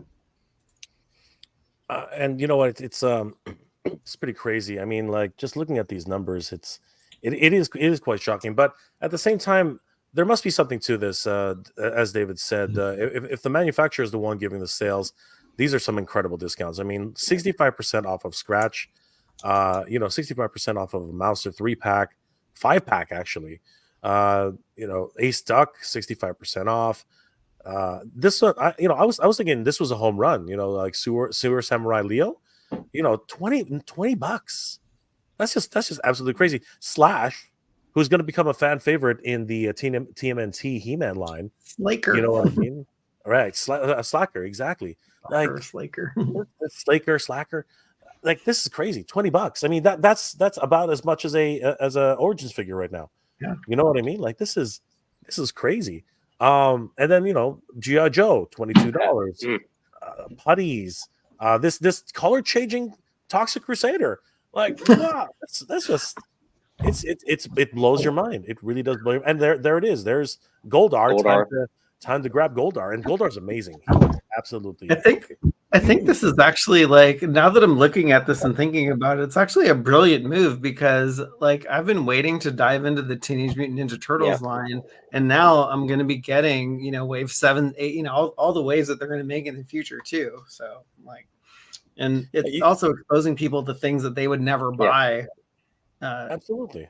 Yeah. And look, $100. You can literally pick up wave 2 and wave 4. Two turtles right inside there for just over $200, right? That's absolutely bonkers, right? And if you want to go in a completely different direction, you can grab the entire Animaniacs first wave for only $137. Like crazy. That Casey Jones, oh my gosh. Well, and when you think of how cheap the shipping is on Big Bad Toy Store, I mean, look at this as an example. It's what, $20 for Slash? Look, this is a huge box. It's a very heavy package, very heavy, big, beautiful figure. I mean, this is not any small thing. This is not something you'd see at retail. This is deluxe, lots of beautiful detail. And again, it's heavy, it's big. The fact that they could sell this for 20 bucks, what can you buy at retail for 20 bucks now? No, actually, incredible. That is absolutely a really good point. I mean that really drives the point home. It's just absolutely ridiculous. I'm glad you showed that off because now I'm really excited to get that one. Yeah. Oh god, yeah. There's the Samurai Leo. I mean, like this is. Yeah, it's just absolutely crazy, and the amount of stuff that you get with these things. I mean, it's no wonder they sell them for $55. But if you really want to get in right now, it's an incredible time. And good friend of the channel, Lyle's Figure Files, Jeffrey, he makes a good point. Sometimes he's like, yeah, just wait it out. Play that clearance chicken. I mean, whoever was on the fence before, this is a great time to do this. I mean, it's just absolutely bonkers. But let's not throw Super 7 under the bus exactly. Let's be honest. Big Bad Toy Store is going through some crazy clearances right now. They're actually doing rotating clearances. I mean, this is crazy. $134 for a Tyrus Flare, Blue Dragon set. 44%, only 5% off of 50% off, $74.99. I bought this at full price, and I'm kicking myself because 4 days ago,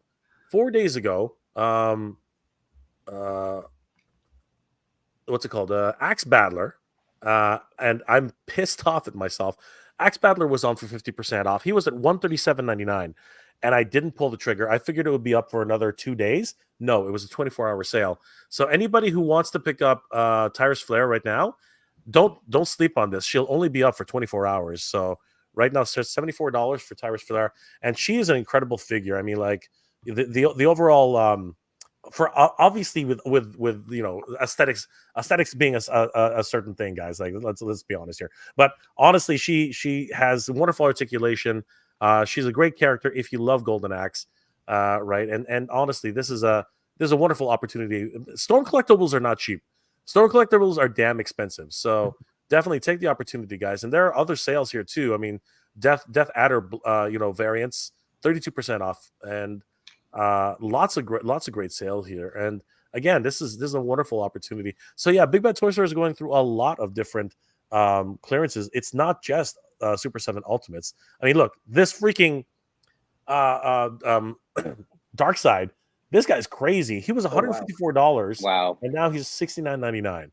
Like, this guy is Crazy. ridiculous, right? From Beast Kingdom. He's absolutely like just bonkers, right? So now is a good time.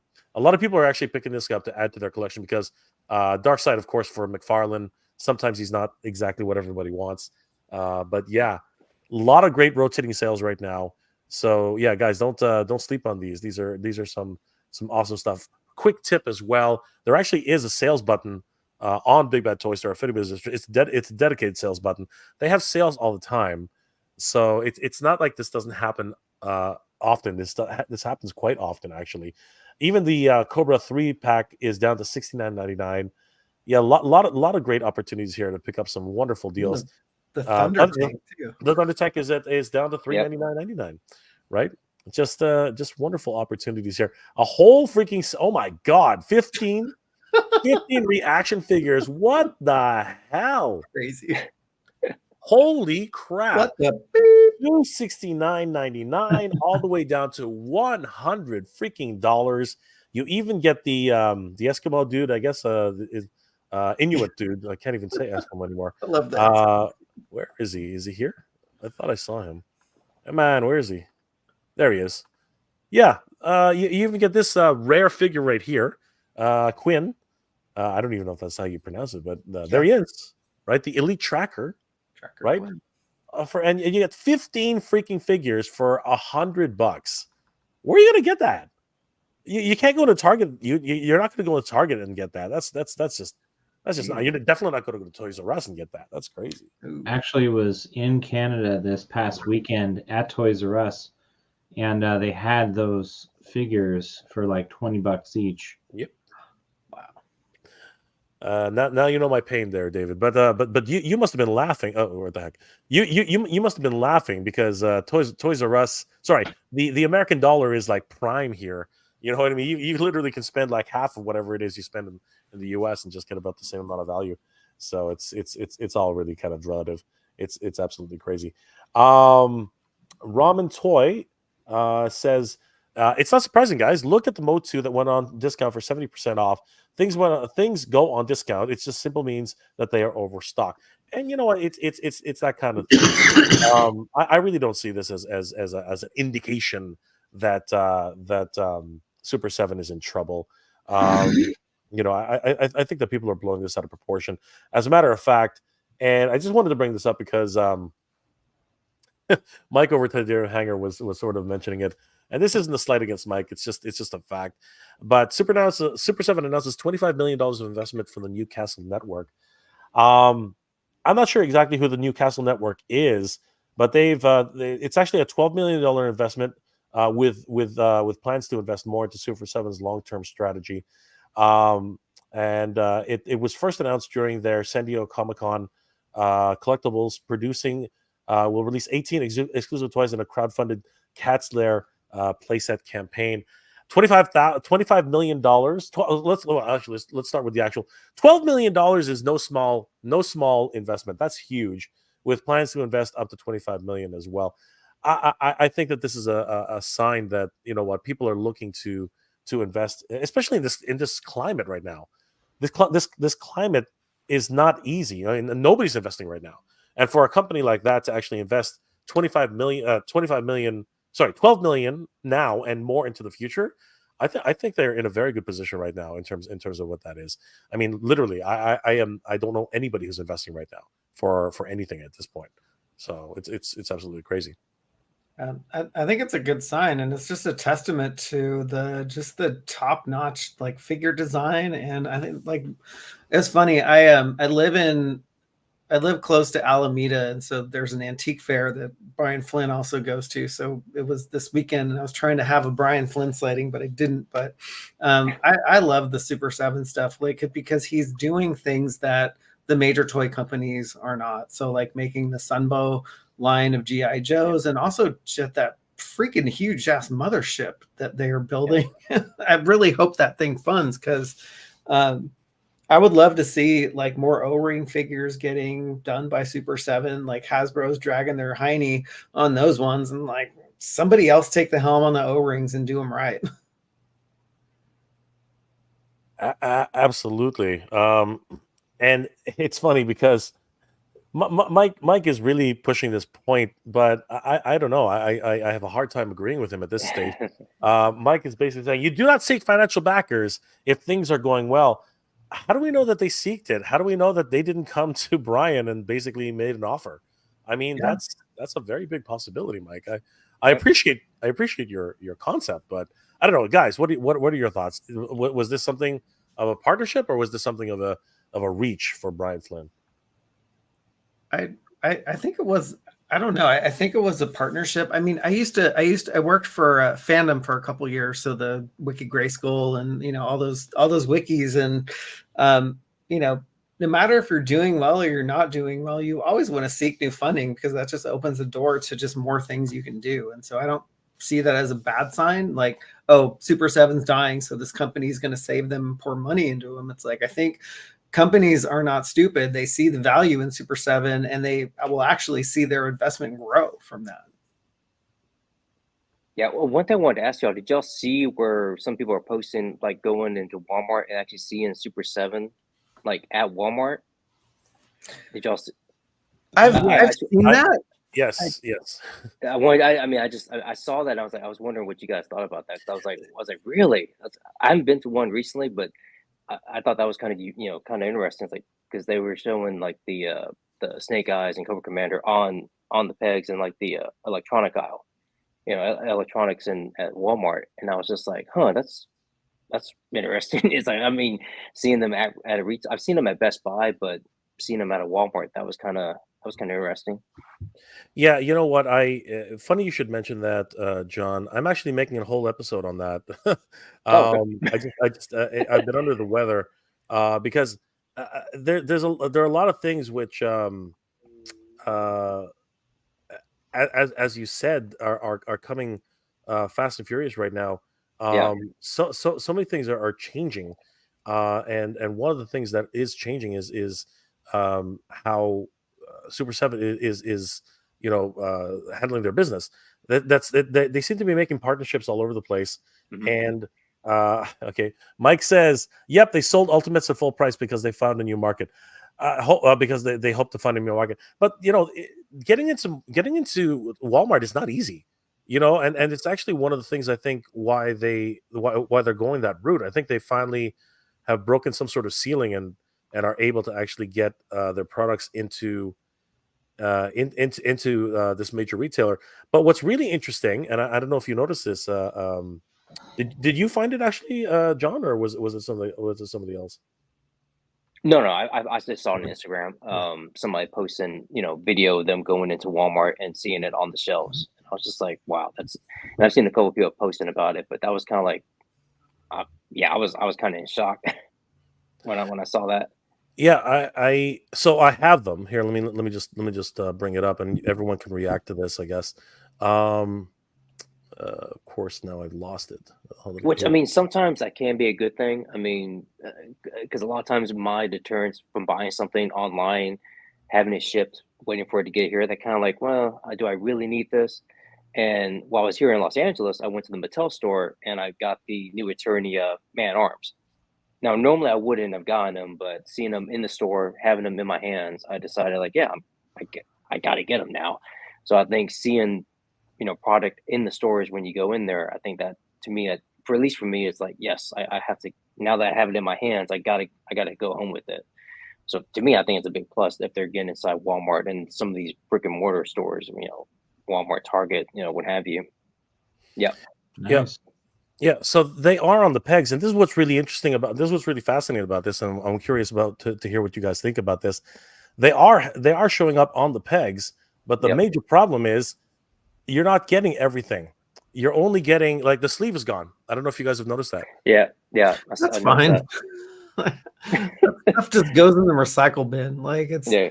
it's fine. Like I hear you, but when you like, just again, apples to apples, you are losing out on a few things. Like, the slipcover is at least the way they've always marketed them is that it's part of the experience, right? It's got this shiny cover, it's got the branding of Super 7 and everything like that, and it's even got the indicas and things like that. But it's interesting to note that they haven't actually lowered the price at all. It's actually at full price, $54.96 at retail. I wonder how many warehouses are just shocker block full of those blue bats. I don't know if they just underestimated the demand for that one, but I love that one. I like the blue bat. And there's the other problem too, right? Like, these are supposed to be quote unquote exclusives. Exclusives, exclusives, right?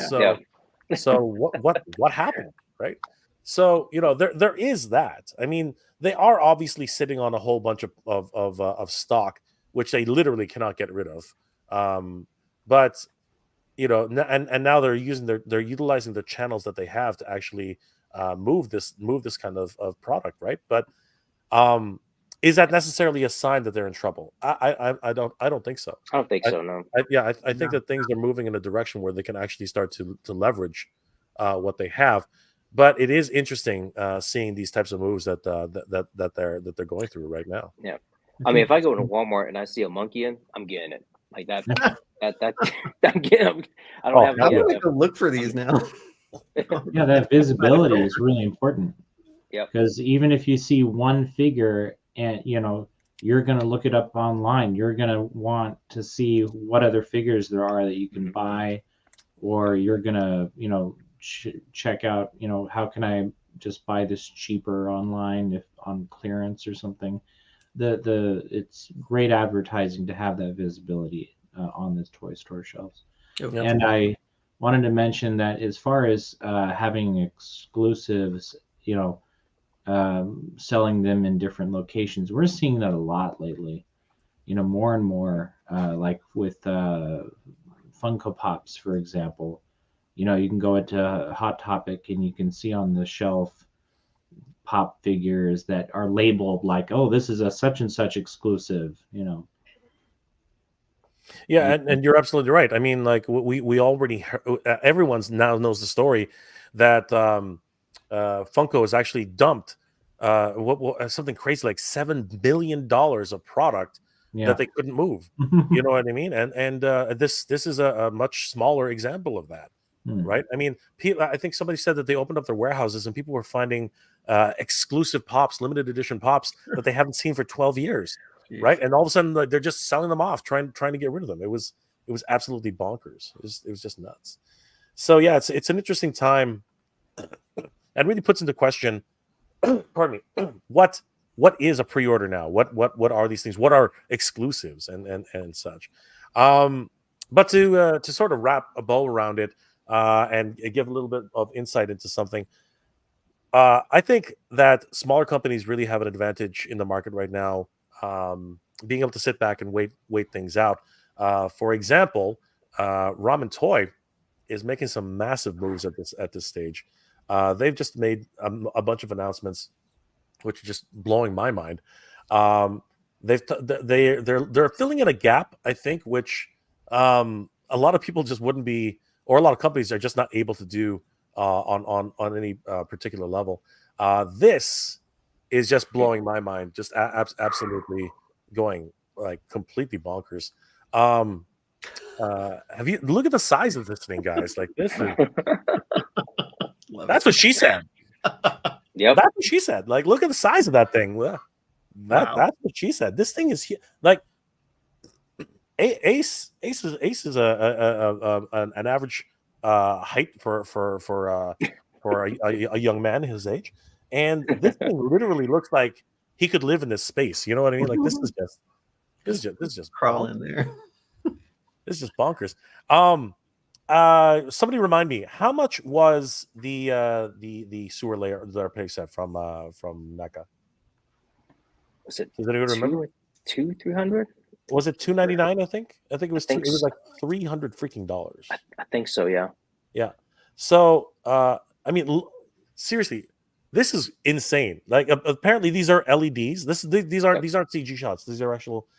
This is actual photography. Like apparently this is some sort of green moat. That looks disgusting.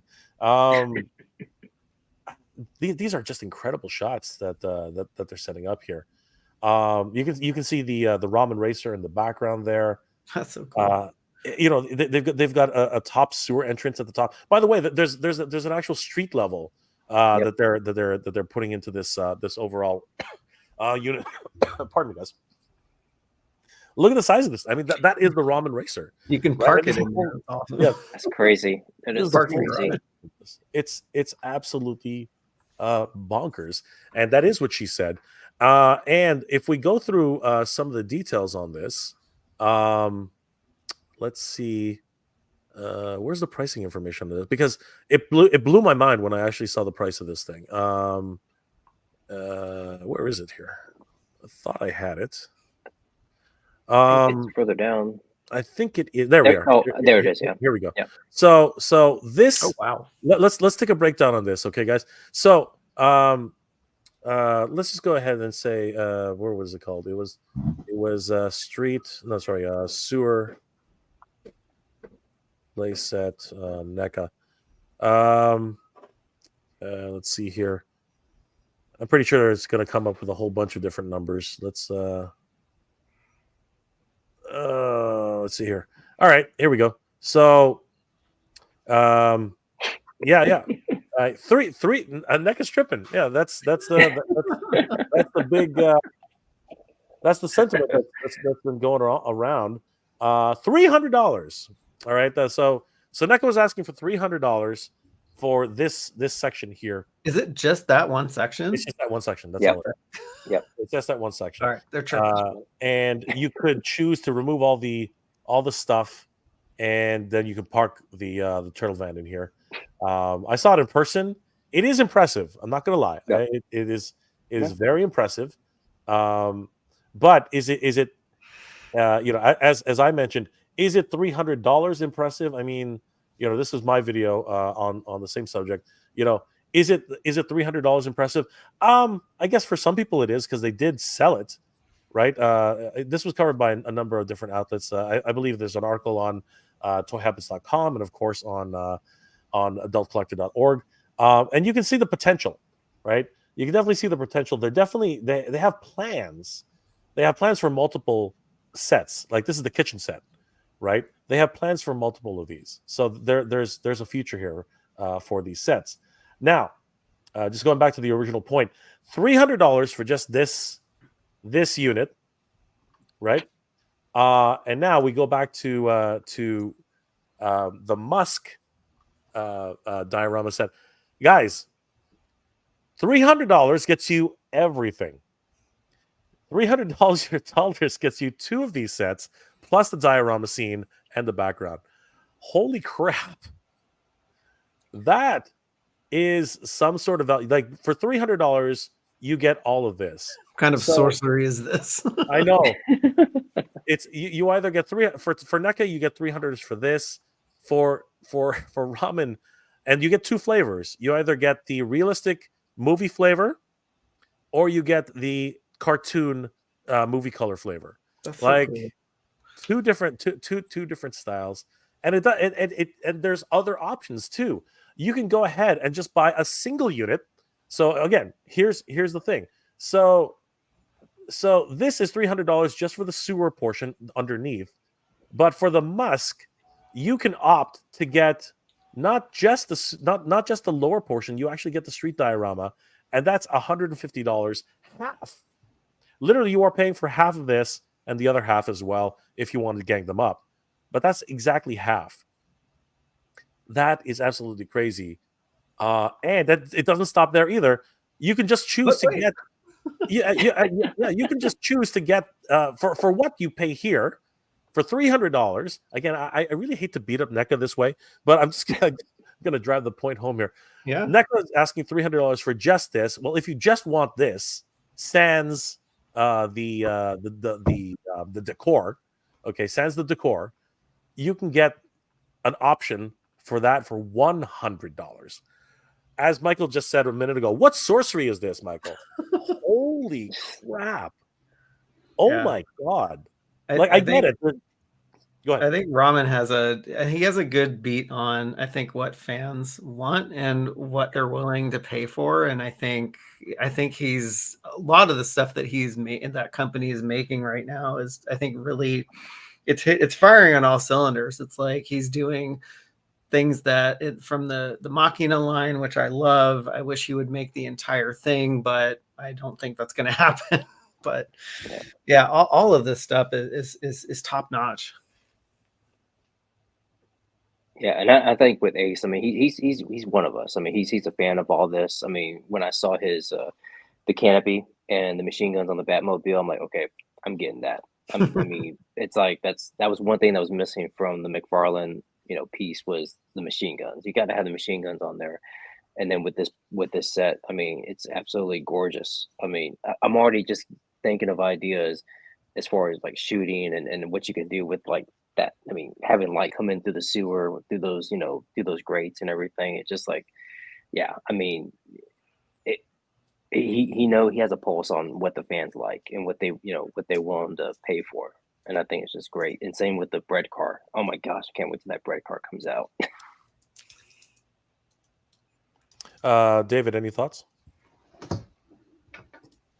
No, I just think it's very impressive that they're able to offer, this and other products from different brands, just by renaming them and being very careful about what they include in the offering. Yeah, very impressive design. Looks very very nice, top notch, and the price point is very attractive. So I can see a lot of people jumping on this. 100%. And again, we didn't cover this one yet. If you just want the street scene alone, it's only $90. Like that's absolutely insane. $90 on this. Now, it should also be noted that none of these prices are inclusive of shipping, so that's going to be coming later. But I mean, it's hard to argue $300 for basically two sets and two street scenes to one of these. It's hard. It's hard. Yeah, I mean, think of what you could do with all that real estate, because I think like I love the dioramas and a lot of the bigger play sets, because now you just have a place to park all of the figures that go together with those certain play sets. So like I could totally imagine, the six waves of Big Bad Toy Store TMNT figures showing up and me just putting them all in this display. This is absolutely crazy. I mean, like John's a photographer. I can only imagine the kind of magic. Yeah, I mean that. Yeah, definitely. I mean, that street scene and even the sewer scene. I mean, you could have Tunnel Rat in one of those pipes in there. I mean, it's just so much you can do with this. It's just, I mean, amazing.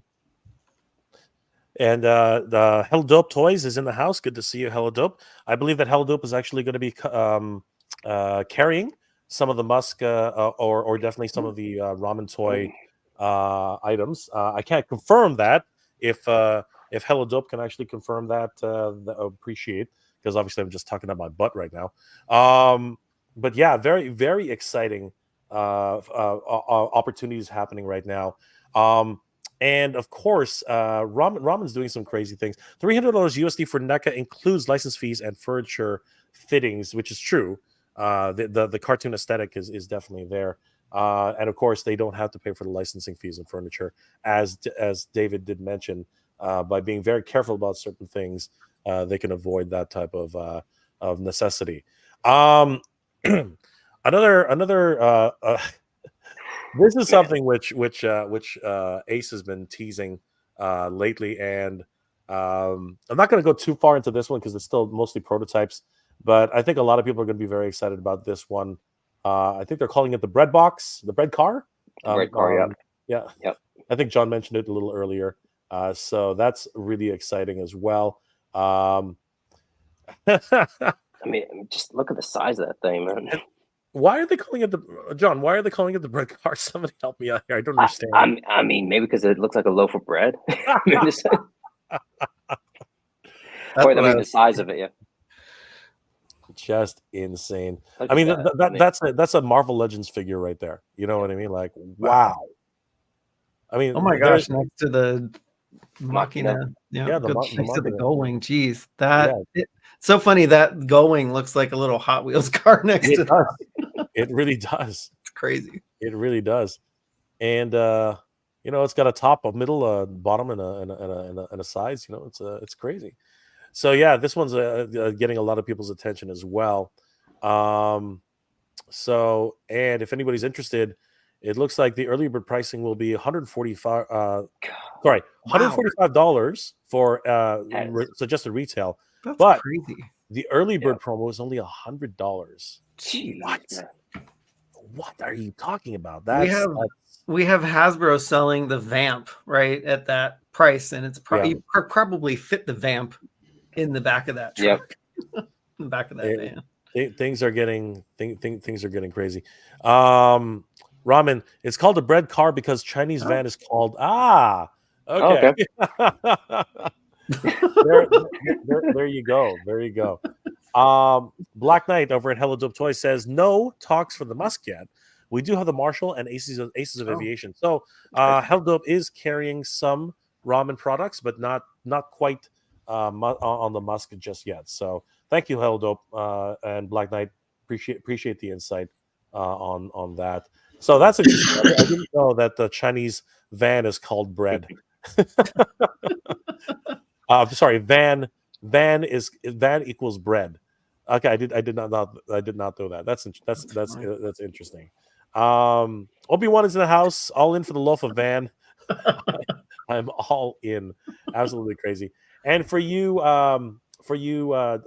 dedicated, and I do mean dedicated McFarlane fans who are really, really critical about the way the missing pieces from the Batmobile, the McFarlane Batmobile.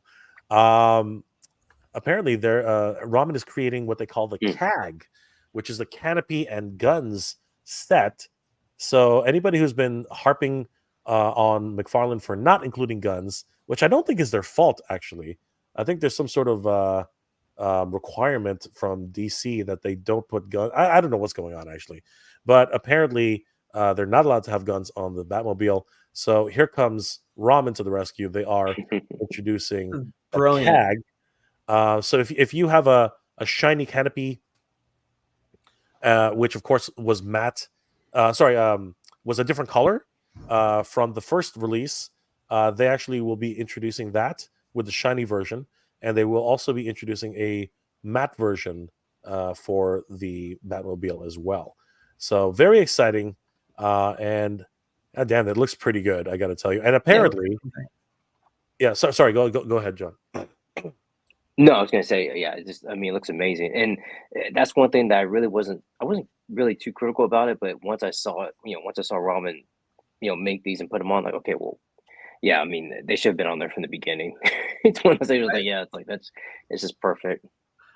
I love that. So I love that Ace, like he'll throw out a prototype or a model, but then he's not afraid to change it. It's like he can listen to the fans and be like, okay, we need to tweak some stuff here. And that's also what I love about just him and what he's doing, like on his Facebook page here. He's kind of bringing collectors along in the design process, which I think is fabulous. We really don't get to see that from a lot of toy companies. No, 100%. It's a rare look, a rare insight into toy design and how these things work. So yeah, guys, if you're interested, these will start. Pre-orders will start going up on the Ramen Toy website, and you know, he's even got an instructional video on how they actually work. Apparently, the vents and the will just literally plug into the top right there, and That's so cool. it's just Yeah. crazy. Like, and again, it won't move. Don't know how easy it's going to be to replace the canopy. I guess he'll be making an instructional video on that, but it is pretty crazy to see all these new updates. And it's my understanding that the canopy is actually shaped different. I think there's something about that because it doesn't look like the canopy I have. It actually looks a little bit different. I'm not sure if I'm correct in No, saying it's that, yeah. but I think it's a little bit slimmer or something. Yeah, something was kind of a little bit more thinner, I guess. yeah, I guess the So it's profile just, is slightly different. So yeah, great stuff. Like very very again, like Michael said, this is just out of this world right now. And I think it's safe to say that we are blessed to have all these options. I think options are really what's happening right now, and it's an absolute blessing to be where we are right now with what's happening with toys. And yeah, what a time we live in, guys. What a time we absolutely live in. I think that's it, guys. I think that I think we're gonna put a bow on this. Very sad end of an era, guys. End of an era. Last thoughts on everything we talked about tonight, guys. John.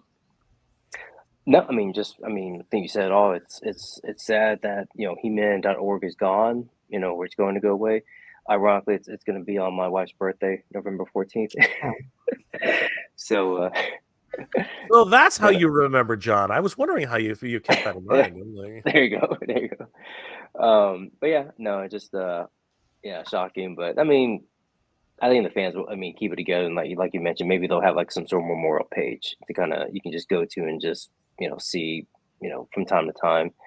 And then like we're saying about Super Seven, I think they're fine. I don't think they're in any trouble. I think they're just again they're just going to keep pumping out product. I think this. I'm just gonna. I think I'm gonna go ahead and just pull the trigger on some of these sales. I have to because they only happen probably maybe every couple years, so I got to go ahead and do that. But I think they're I've gonna be never fine. I've never seen anything like this. This is absolutely bonkers. Just absolutely nuts. David, thoughts on what we talked about tonight? No, it was just great. Thank you so much for inviting me. And yeah, it really is just so sad that we're losing He-Man.org. You know, a lot of people may have moved on to other platforms, whether it's Discord or Reddit or YouTube or Facebook or etc. You know, to get their MOTU discussion and news. But we'll always remember He-Man.org as being the place that really ignited our passion for Master of the Universe, for awakening it, and for bringing us together. Because there's so many people who still loved Masters of the Universe as a kid, and as an adult, they didn't give MOTU another thought. Right? It hadn't crossed their mind, and then He-Man.org was the place that really helped bring those people together to say, "Hey, wow, yeah, there are people like me who love He-Man and She-Ra and who want to talk about it." And so it's up to, I guess, the next generation, right, of people who want to build these communities to bring people in and to help the brand and the community stay active and to help it thrive. 100%. Michael, last thoughts? Yeah, I think David put it really nicely. Yeah, He-Man.org will be missed, and I hope that the people that contribute to the forums and things will land in a safe place. And I wish, like, it's sad that they're going away, but I hope that David, that you see a lot of influx of new people Just finding a great place to land to talk about the things that they love. So yeah, it's going to be missed. And I totally forgot about those like bio cards that, or, those that they used to make for like classics figures that never came to be, or just concepts. So I really need to pour over that site before it goes away. Yeah, now's the opportunity, guys. November 14th is when the site will go offline. So whatever memories you need to take back from that, make sure that you do it now. John, how can people reach you, and what are you working on these days? Right now, just on Instagram, Emerald Night Photos. I'm also part of the Geeked Out Click photography group. We're actually gonna start maybe working on getting a YouTube podcast going in a couple weeks, so probably be on the lookout for that. But yeah, pretty much just right now, just taking photos and collecting. Oh, you muted, Jay.